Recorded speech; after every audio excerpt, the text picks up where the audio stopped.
नमस्कार, मैं हूं पवन त्यागी। दिल्ली शराब घोटाले में ईडी ने केजरीवाल को छठा सम्मन दिया और वो छठे सम्मन पर भी उपस्थित नहीं हुए। केजरीवाल ने ईडी के सम्मन को, देश की न्याय प्रणाली को और केंद्र सरकार को एक तरह से ठेंगा दिखा दिया। आखिरकार केजरीवाल बार बार ये जो सम्मन को इग्नोर कर रहे हैं, क्या इसके बाद केजरीवाल जेल नहीं जाएंगे या फिर उन्होंने अपनी मुसीबत बढ़ा ली है? यह मैं आपको बताने वाला हूं। असल में केजरीवाल अपने आप को सबसे ज्यादा पढ़े लिखे कहते हैं और इसी के कारण से आज आप देखिए कि जब हमने देखा कि हेमंत सोरेन जो कि एक मुख्यमंत्री थे और किस तरह से ईडी ने उनको गिरफ्तार किया, जिसका अंदेशा उन्हें पहले से लग गया था। कई बड़े बड़े लोग जिसमें हमने देखा है कि जिनके ऊपर ईडी का केस हुआ, चाहे वो किसी भी पद पे क्यों ना हो, ईडी को केंद्र की सरकार ने नया कानून बनाकर यह अधिकार दिए हैं कि वो किसी को भी पूछताछ के लिए बुला सकती है।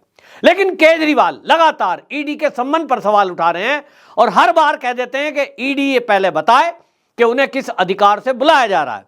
उन्होंने ईडी के सम्मन को अवैध करार दे दिया, लेकिन अब ईडी उस सबको मामले को लेकर के राउज एवेन्यू कोर्ट पहुंच चुकी है और कोर्ट में जब इसकी सुनवाई होती तो इन अरविंद केजरीवाल जी ने विधानसभा का सत्र बुला लिया। सत्र के बहाने वो उनको छूट मिली, वर्चुअल प्रस्तुत हुए और उन्होंने कहा अचानक से सत्र बुलाना पड़ गया। अब सबको पता लग रहा था कि वो जो विधानसभा का सत्र बुलाया गया था वो अचानक से नहीं था। इनको किसी ने नहीं कहा था कि आप विश्वास मत साबित करिए, आपकी सरकार अल्पमत में है, लेकिन उसके बावजूद भी पूर्ण बहुमत होने के बाद भी ये अपने आप को खुद ही, ना बीजेपी ने कभी कहा, अपना बहुमत सिद्ध करने में लगे हुए थे।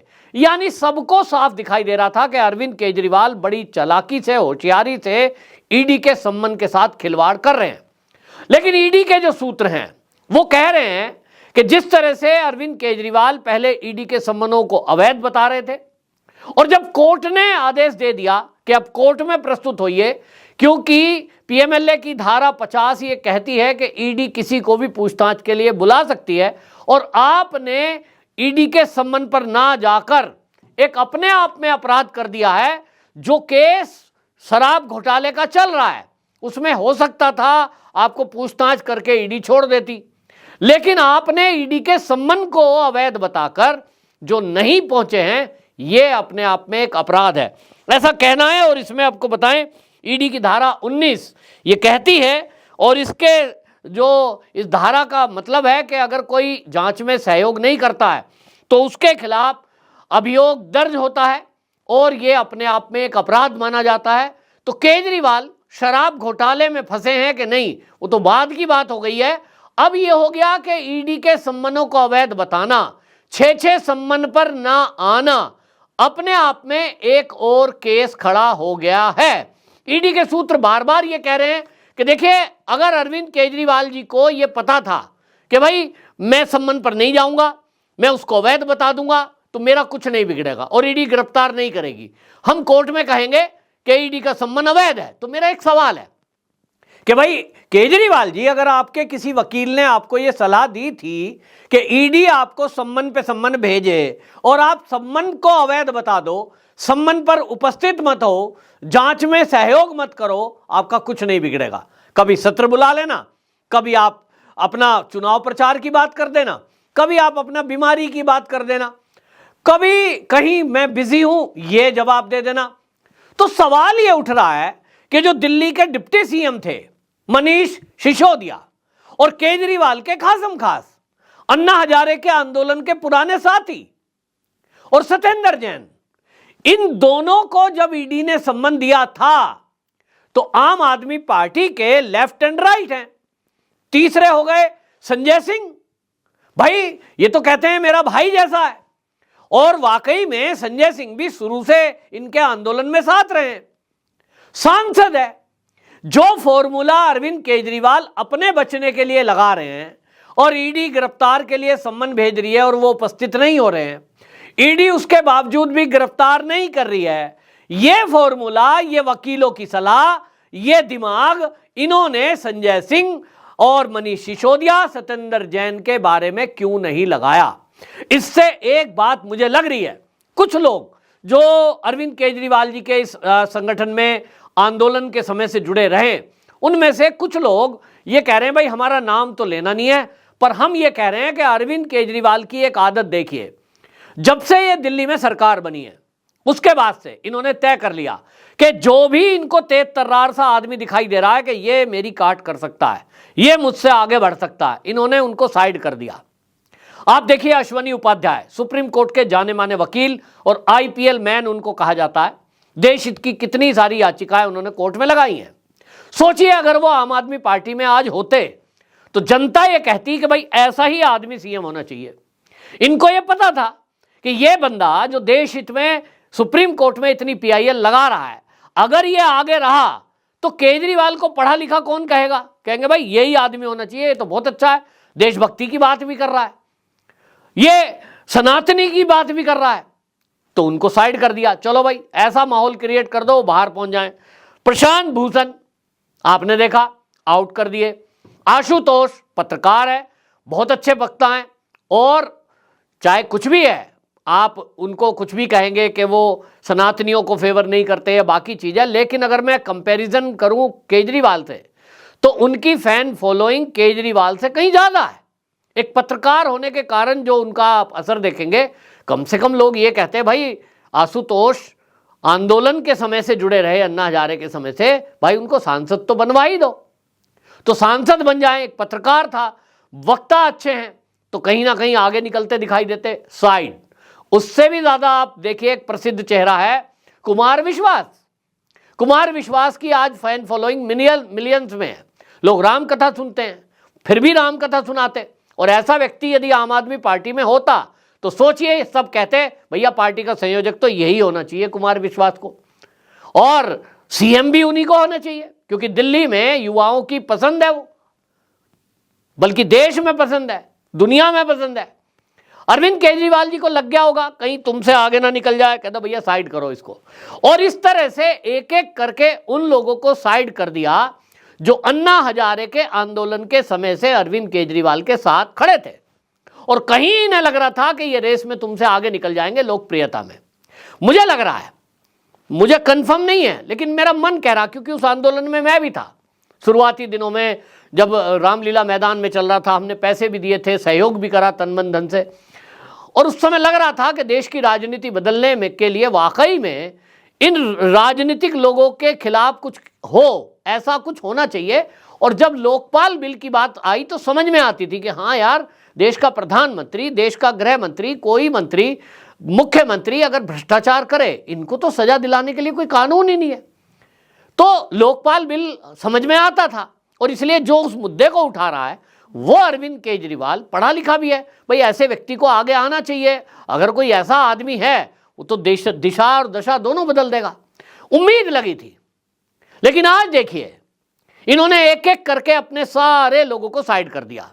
तो आज दिखाई दे रहा है, मुझे तो लग रहा है, मुझे कंफर्म नहीं है ये काम आम आदमी पार्टी के नेताओं का है, बल्कि मनीष सिसोदिया का ये काम है कि वो सवाल पूछे अरविंद केजरीवाल से कि केजरीवाल जी भाई तुम मेरे दोस्त हो, तुम तो भाई बताते हो, और तुम मेरे इतने हितैषी बनते हो, जो फॉर्मूला वकीलों ने आपके केस में लगाया है कि अभी तक जांच चलते हुए 1 साल से ऊपर हो गया, 2 साल होने को आ रहा है, आप जेल नहीं गए, जबकि पार्टी के प्रमुख आप हैं, सीएम की मर्जी के बिना कोई भी, अगर आपने कोई योजना बनाई है, कोई पॉलिसी अगर सरकार में बनती है, तो सीएम की बिना मर्जी के उसको बदलाव नहीं कर सकते।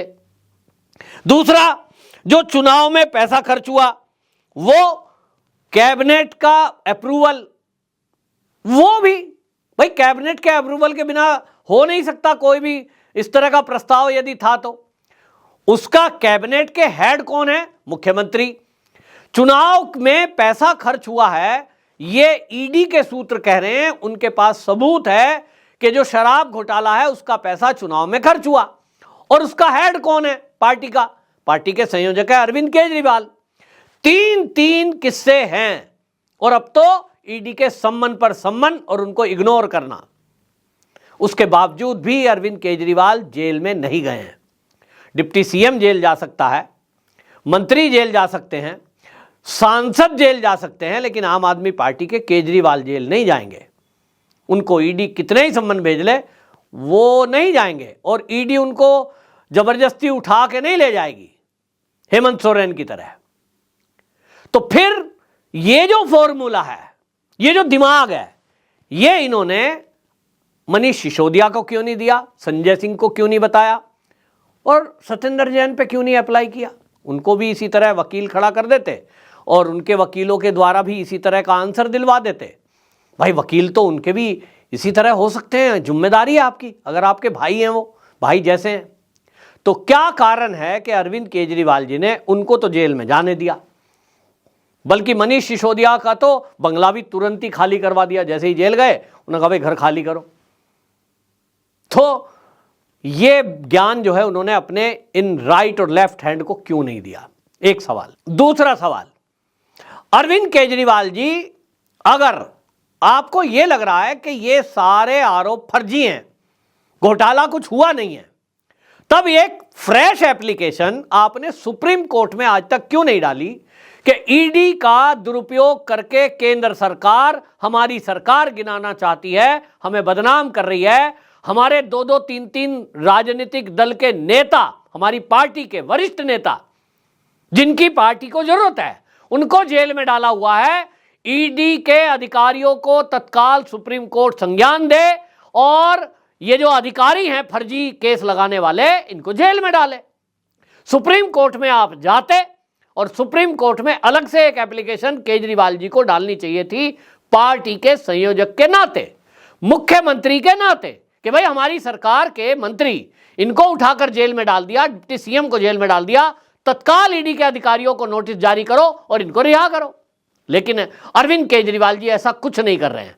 इसका मतलब तो यह हुआ कि अरविंद केजरीवाल जी की मर्जी से ही सब कुछ चल रहा है, कहीं ऐसा तो नहीं वो जो बीजेपी पे आरोप लगाते हैं कि 25 करोड़ का ऑफर है, हमारे आदमियों को तोड़ा जा रहा है, कहीं कोई सेटिंग तो नहीं है। ये लोगों का कहना है कि अरविंद केजरीवाल जी को छोड़ के बाकी सबको गिरफ्तार कर लो, बेशक पार्टी खत्म हो जाए बेशक, लेकिन अरविंद केजरीवाल का कुछ होना नहीं चाहिए। और जो आज हालात मुझे दिखाई दे रहे हैं, जिस तरह के पैंतरे अरविंद केजरीवाल जी लागू कर रहे हैं, मुझे लग रहा है इस समय कि हम इसी तरह न्यूज करते रहेंगे, चैनल वाले इसी तरह बोलते रहेंगे। अरविंद केजरीवाल जी 2024 के लोकसभा चुनाव के समापन तक गिरफ्तार नहीं होने वाले। ईडी इसी तरह सम्मन भेजती रहेगी और केजरीवाल जी प्रेम पत्र जानकर उनको इसी तरह इग्नोर करते रहेंगे। कोर्ट कचहरी का आदेश है, अभी तो मार्च की तारीख लगी है, फिर आप देखना चुनाव घोषणा हो जाएंगे। फिर जब चुनाव की आचार संहिता लग जाएगी, केजरीवाल जी कहेंगे देखिए मैं पार्टी का संयोजक हूं, जैसा उन्होंने पिछले विधानसभा चुनाव जब थे तब कहा था। वो कहेंगे साहब मुझे पूरे देश में चुनाव प्रचार के लिए जाना है, निचली अदालत नहीं देगी, सुप्रीम कोर्ट से राहत मिल जाएगी, और सुप्रीम कोर्ट कहेगी बिल्कुल बात ठीक है, अरविंद केजरीवाल जी पार्टी के संयोजक हैं, भाई इनसे आप बाद में पूछना, पहले इन्हें प्रधानमंत्री बनने दो। क्योंकि ये तो दलील रखेंगे भाई मैं तो प्रधानमंत्री बनने का दावेदार हूं और जनता मुझे पसंद कर रही है। सर्वे करा देंगे मुख्यमंत्री कौन, जैसा इन्होंने कराया कि भाई जेल से चलेगी कि घर से चलेगी, ऐसा एक सर्वे करा देंगे अरविंद केजरीवाल जी कि भाई देश के नागरिकों को मैं एक नंबर देता हूं, मिस कॉल मारो कि देश का प्रधानमंत्री कौन, तो रिजल्ट आउट हो जाएगा। मैं एडवांस में बता रहा हूं कि देश का प्रधानमंत्री केजरीवाल होना चाहिए, इनके सर्वे के हिसाब से, बाकी सर्वे के हिसाब से नहीं। तो ये कहेंगे देखिए जी देश के सभी लोग मुझे ही चाहते हैं, क्योंकि शराब घोटाले में यही तो हुआ, मेल मांगे गए, वो मेल किस तरह से मैनेज किए गए उसका रिजल्ट आउट कर दिया कि ज्यादातर जनता चाहती है कि गली गली में ठेके खुलें, मिस कॉल मारी गई। अब इसी तरह का काम करने में माहिर हैं क्योंकि पढ़े लिखे हैं। तो अरविंद केजरीवाल जी प्रधानमंत्री बनने जा रहे हैं 2024 में, ऐसा वो कोर्ट में कहेंगे।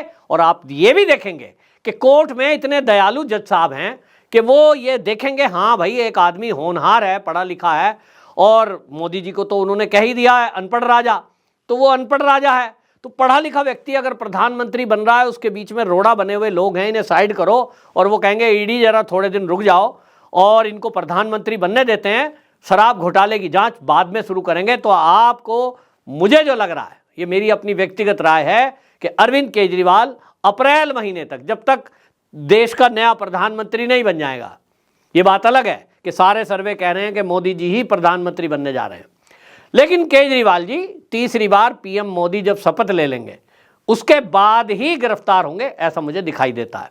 आपकी क्या राय है? कमेंट बॉक्स में जरूर बताएं। वंदे मातरम।